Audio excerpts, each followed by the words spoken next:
أعوذ بالله من الشيطان الرجيم بسم الله الرحمن الرحيم الحمد لله رب العالمين وصلى الله على سيدنا ومولانا أبي القاسم محمد وعلى آله الطيبين الطاهرين اللهم صل على محمد وآل محمد لا سيما بقية الله في الأرض مولانا حجة ابن الحسن عجل الله تعالى فرجه الشريف بسم الله الرحمن الرحيم.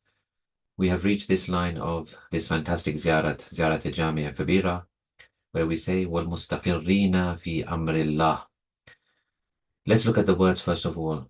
Mustaqirrin is the plural of mustaqir, which comes from the root qarara, qaf ra ra. This actually has two meanings. The first one is coolness and coldness, and therefore it is linked with happiness. So for example, you hear this expression, qurratul ayn or qurratu a'yun. So this meaning is linked with happiness because during happiness and joy, a person can cry, but these are known as tears of joy, which are cool metaphorically, as opposed to tears at a time of sadness and distress, which are hot and full of pain metaphorically. The second meaning of the root of qarara is to establish or to stay in a place. Both of these meanings have been used in the Quran. For example, 32:17, Allah says, فَلَا تَعْلَمُ نَفْسٌ مَا أُخْفِيَ لَهُمْ مِنْ قُرَّةِ أَعْيُنٍ. No one knows, this is for the people of heaven, no one knows what has been kept hidden for them of comfort, قُرَّةُ أَعْيُنٍ, جَزَاءً بِمَا كَانُوا يَعْمَلُونَ, as a reward for what they used to do.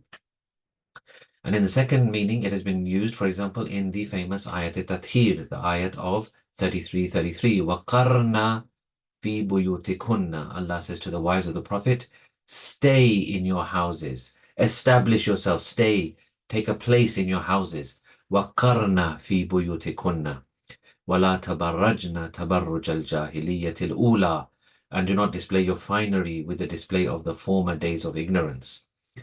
So both have been used, and in fact, even in 25:76, regarding the people of heaven, we see that Allah says, خَالِدِينَ فِيهَا حَسُنَتْ مُسْتَقَرًّا وَمُقَامًا. They will abide in them forever, an excellent abode and place. So here it has been used in the sense of abode, a place of where you are established, where you stay. But what meaning is used here in the ziyarah? Agha Javadi says it is being used here in the second meaning. In other words, to be established and to take a place. The other word we have to discuss is amr, wal mustaqirrina fi amrillah. What is amr? Again, this has two meanings. The first one is order and command. So the plural of that one would be awamir. The orders and commands of Allah are called the awamir of Allah. So the second meaning is action and affair, and the plural of that would be umur.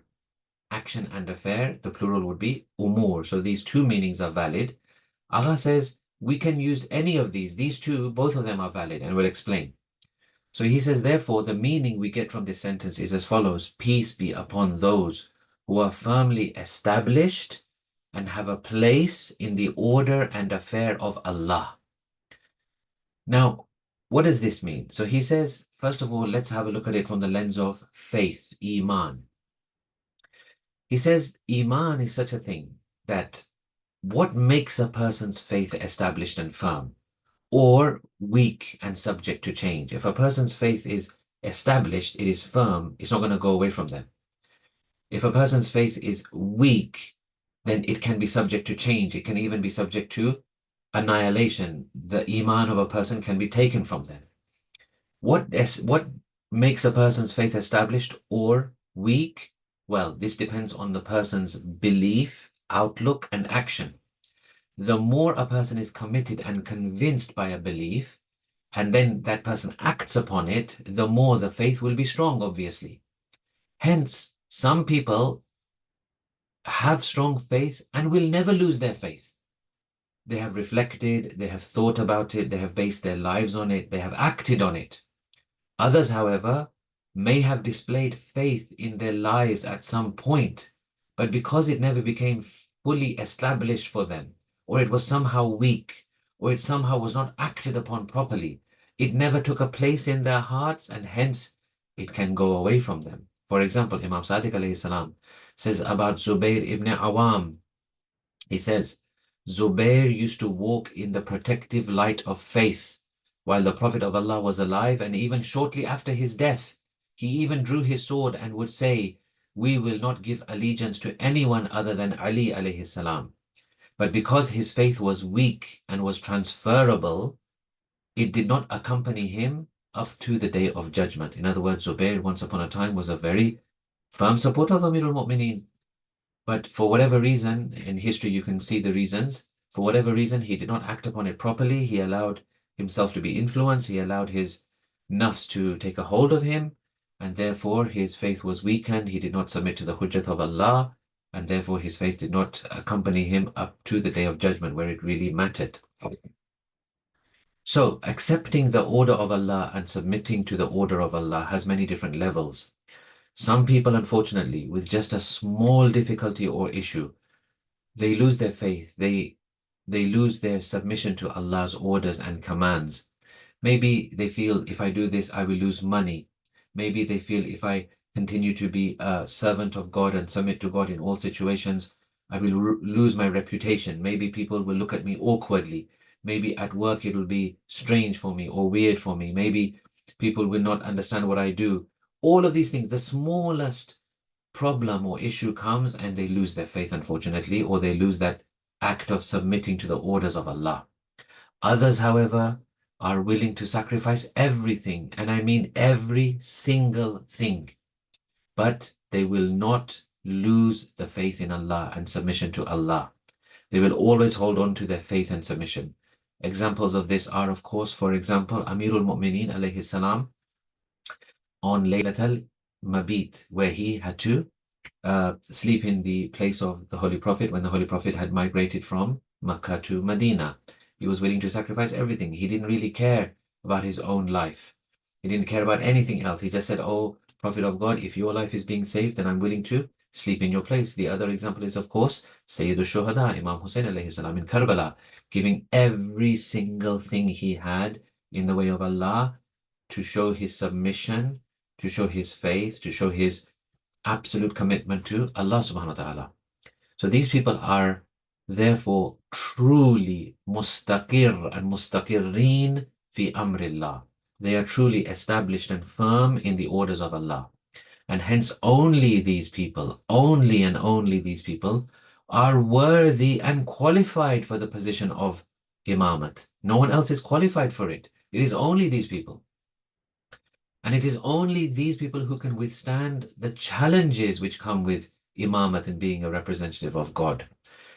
From, for example, martyrdom, to protecting their infallibility, to dealing with all the challenges of this world, to dealing with people, to getting imprisoned, having their heads raised on spears, giving their family members, suffering torment, suffering all sorts of difficulties. In fact, they are the only ones who not only they suffer and they tolerate, actually we can say they welcome such tribulations. They welcome such tests in order to serve Allah better and sacrifice for Him. What if we take the other meaning of Amr? So that was our explanation. If we take the meaning of orders of God, commands of God, what if we take the other meaning of Amr? That it refers to the affairs of Allah, which the plural would be umur. Then in that case it would mean that they are so much established in the religion of Allah, His commands, His laws. They are so firm in that they are also established in the takwin as well, the natural order and affair which Allah has created in this world.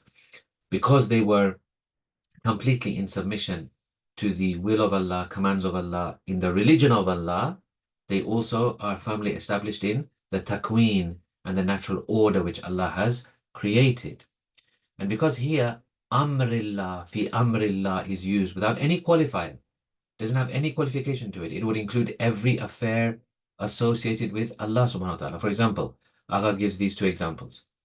For example, in the matter or the affair of Tawhid, in all of its different aspects, the essence of God, the qualities of God, the acts of God, Tawhid of essence, Tawhid of qualities, Tawhid of acts, Tawhid of worship, Tawhid of fear, Tawhid of hope, that we should only have in our minds Allah in all of these different things. They do not even have a dot of shirk in any of it. Shirk, which is so easy and has been mentioned in hadith, it is so easy and so mischievous that it can enter the heart and make a person think of other than God, in the way that the footsteps of a dark ant on a dark night on a dark rock cannot be detected, cannot be heard, cannot be, no one knows that a dark ant is walking on a dark rock on a dark night. This is the way that shirk can enter into the heart of a person and make them think of other than God. They do not even have one dot of that, because Allah subhanahu wa ta'ala has protected them. They're completely submitted into the commands of Allah in the religion, and also into the takwin of Allah in the natural order of things. They don't even have a dot of shirk, for example. That's the example of Tawhid. Secondly, their authority, their wilayat, what we call Wilayat-e-takwiniyah, that is also belonging to them, and it cannot be taken from them. Neither are they able to lose this, nor can anyone take it away from them. And the beautiful point is, they are also not ready to use it in anything in which they do not have permission of Allah. Look at the amazing level of Imam Ali, that despite all of these difficulties that they have in their life, they could use their powers. Theoretically, they could use their powers and just do whatever they wanted in this world. However, they are bound by the will, command, and permission of Allah. They would never use their takwini power in anything other than what they are permitted by Allah subhanahu wa ta'ala and commanded by Him. So whether we take it in the first meaning or the second meaning, what we end up is that they are completely established and firm in the commands of Allah and also the affairs of Allah subhanahu wa ta'ala. That was our explanation on this. Inshallah, we'll have some more information and reflection on this by the next session. Wassalamu alaikum wa rahmatullahi wa barakatuh.